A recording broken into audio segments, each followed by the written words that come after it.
Dia 26 de abril. Capítulos de hoje: Romanos 4, 1 Samuel 12 e 13. Romanos 4. Portanto, que diremos do nosso antepassado Abraão? Se de fato Abraão foi justificado pelas obras, ele tem do que se gloriar, mas não diante de Deus. O que diz a Escritura? Abraão creu em Deus, e isso lhe foi creditado como justiça. Ora, o salário do homem que trabalha não é considerado como favor, mas como dívida. Todavia, aquele que não trabalha, mas confia em Deus que justifica o ímpio, sua fé lhe é creditada como justiça. Davi diz a mesma coisa quando fala da felicidade do homem a quem Deus credita justiça, independente de obras. Ele diz: como são felizes aqueles que têm suas transgressões perdoadas, cujos pecados são apagados. Como é feliz aquele a quem o Senhor não atribui culpa. Destina-se esta felicidade apenas aos circuncisos ou também aos incircuncisos? Já dissemos que no caso de Abraão, a fé lhe foi creditada como justiça. Sob quais circunstâncias? Antes ou depois de ter sido circuncidado? Não foi depois, mas antes. Assim ele recebeu a circuncisão como sinal, como selo da justiça que ele tinha pela fé, quando ainda não fora circuncidado. Portanto, ele é o pai de todos os que creem, sem terem sido circuncidados, a fim de que a justiça fosse creditada também a eles.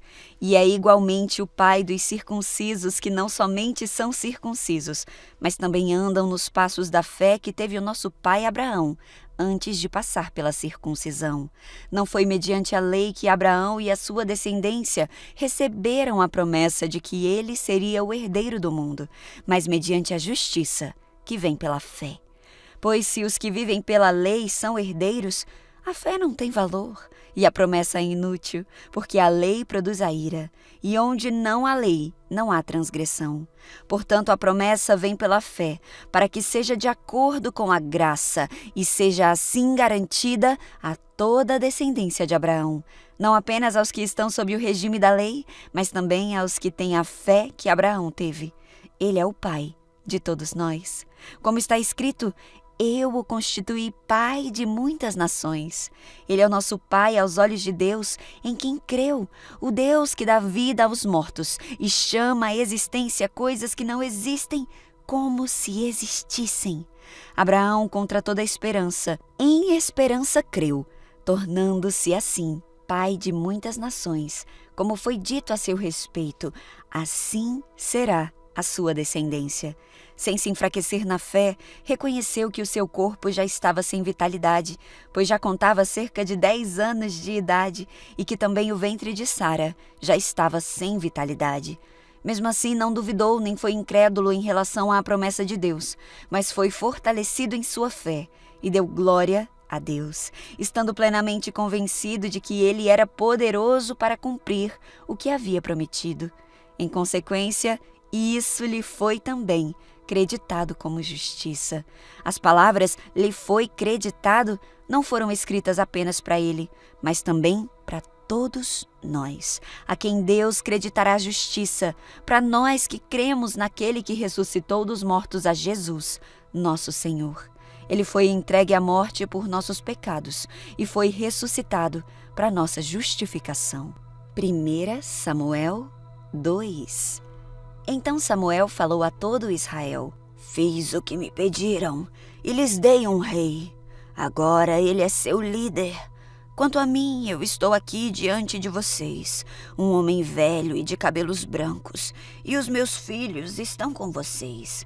Estive a seu serviço como seu líder desde a minha juventude até hoje. Aqui eu estou.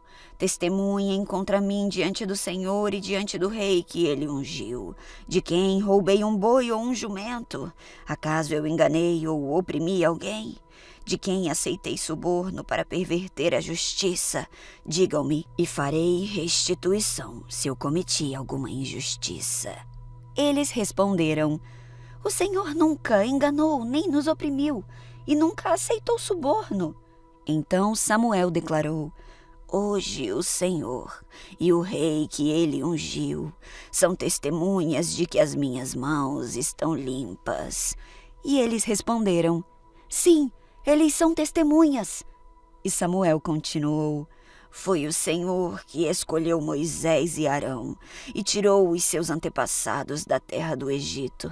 Agora fiquem aqui diante do Senhor enquanto eu os confronto com todos os atos de justiça que o Senhor fez por vocês e por seus antepassados. Quando Israel estava no Egito e os seus antepassados clamaram ao Senhor, ele enviou Moisés e Arão para tirá-los de lá e trazê-los a esta terra. Mas o povo logo se esqueceu do Senhor, seu Deus. Por isso ele os entregou a Sísera, comandante do exército de Azor, e também aos filisteus e ao rei de Moabe, que lutaram contra eles. Então clamaram novamente ao Senhor e disseram: Pecamos quando abandonamos o Senhor e seguimos as imagens de Baal e de Astarote. Agora, se nos livrares de nossos inimigos, serviremos somente a ti. E o Senhor enviou Gideão, Bedã, Jefté e Samuel para livrá-los, e vocês viveram em segurança. No entanto, quando ficaram com medo de Naás, rei de Amon, vieram a mim e disseram que queriam um rei para governá-los, embora o Senhor seu Deus já fosse o seu rei. Pois bem, aqui está o rei que vocês escolheram. Vocês pediram e o Senhor atendeu. Agora, se temerem e servirem ao Senhor, derem ouvidos à sua voz e não se rebelarem contra os seus mandamentos, tanto vocês como seu rei mostrarão que reconhecem que o Senhor é seu Deus. Mas se vocês se rebelarem contra os mandamentos do Senhor e se recusarem a ouvir sua voz, a mão do Senhor pesará sobre vocês, como fez a seus antepassados.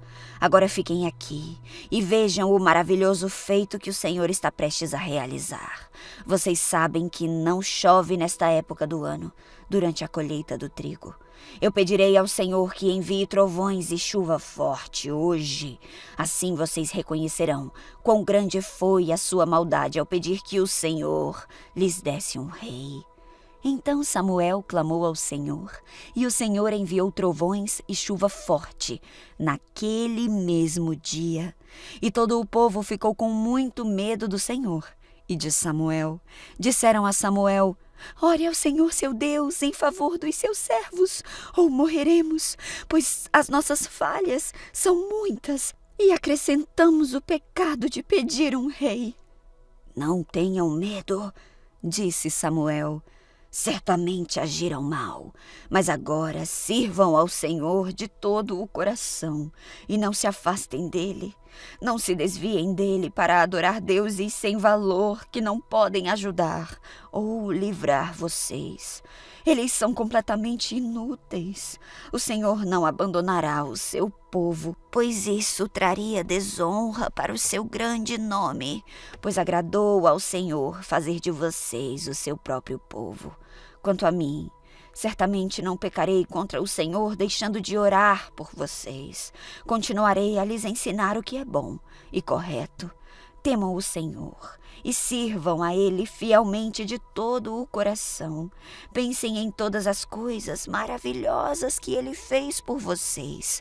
Mas, se continuarem a pecar, vocês e o seu rei serão destruídos. 1 Samuel 13. Saul tinha 30 anos quando se tornou rei e reinou por 42 anos. Saul escolheu 3.000 soldados do exército de Israel e mandou o restante dos homens para casa. Levou consigo 2.000 desses homens a Micmas e a região montanhosa de Betel. Os outros 1.000 foram com Jonatas, filho de Saul, para Gibeá, na terra de Benjamim. Logo depois disso, Jonatas atacou e derrotou o destacamento dos filisteus em Geba. A notícia se espalhou entre os filisteus. Então Saul tocou a trombeta por toda a terra, anunciando: Ouçam bem, hebreus! E todo Israel ouviu que Saul tinha destruído o destacamento dos filisteus e que agora eles odiavam os israelitas mais do que nunca. Então os soldados israelitas foram convocados para se unir a Saul em Gilgal. Os filisteus reuniram um exército de 3.000 carros de guerra, 6.000 cavaleiros e tantos guerreiros como os grãos de areia na praia. Acamparam em Micmas, a leste de Bet-Aven. Os homens de Israel se viram em apuros e, como estavam sendo fortemente pressionados pelo inimigo, tentaram se esconder em cavernas, em matagais, entre rochas, em buracos e em cisternas. Alguns dos hebreus atravessaram o rio Jordão e fugiram para a terra de Gad e de Gileade. Enquanto isso, Saul permaneceu em Gilgal e os homens que estavam com ele tremiam de medo. Saul esperou ali por Samuel durante 7 dias, conforme Samuel o havia instruído. Mas ele não chegou. Vendo que os soldados debandavam rapidamente, Saul ordenou: "Tragam-me o holocausto e as ofertas de paz." E ele mesmo ofereceu o holocausto. No exato instante em que Saul terminava de oferecer o holocausto, Samuel chegou. Saul foi ao seu encontro para cumprimentá-lo, mas Samuel disse: "O que você fez?" Saul respondeu: "Eu vi que os meus homens estavam debandando e que o Senhor não chegou no prazo que havia prometido. Além disso, os filisteus estavam em Micmas, prontos para a batalha. Assim eu pensei, os filisteus estão prontos para lutar contra nós em Gilgal e eu não pedi ajuda ao Senhor. Por isso eu me senti na obrigação de oferecer o holocausto." Samuel exclamou: "Você agiu como um tolo. Não guardou o mandamento que o Senhor, seu Deus, lhe deu. Se tivesse obedecido, o Senhor teria estabelecido para sempre seu reinado sobre Israel. Agora, porém, seu reinado não permanecerá, pois o Senhor escolheu um homem segundo o coração dele. O Senhor já designou esse homem para ser líder de seu povo, pois você não obedeceu ao mandamento do Senhor." Então Samuel partiu de Gilgal e subiu para Gibeá na terra de Benjamim. Quando Saul contou os soldados que estavam com ele, viu que havia cerca de 600 homens. Saul, Jonatas e os soldados que estavam com eles ficaram em Geba, na terra de Benjamim.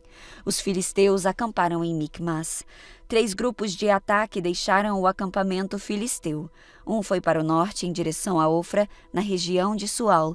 O outro foi para o oeste, em Bet-Horon. E o terceiro rumou para a fronteira acima do vale de Zeboim, na direção do deserto. Naqueles dias, não havia ferreiros na terra de Israel, pois os filisteus não permitiam que os hebreus fizessem espadas ou lanças. Assim, sempre que o povo de Israel precisava afiar seus arados, enxadas, machados e foices, tinha de levá-los a um ferreiro filisteu. O custo para afiar um arado ou uma enxada era de 8 gramas de prata, e para afiar um machado, uma foice ou a ponta de ferro de uma vara, de tocar 2 bois, 4 gramas. Por isso, no dia da batalha, ninguém em Israel tinha espada ou lança, exceto Saul e Jonatas. Nesse meio tempo, os filisteus mandaram um destacamento para o desfiladeiro de Micmas.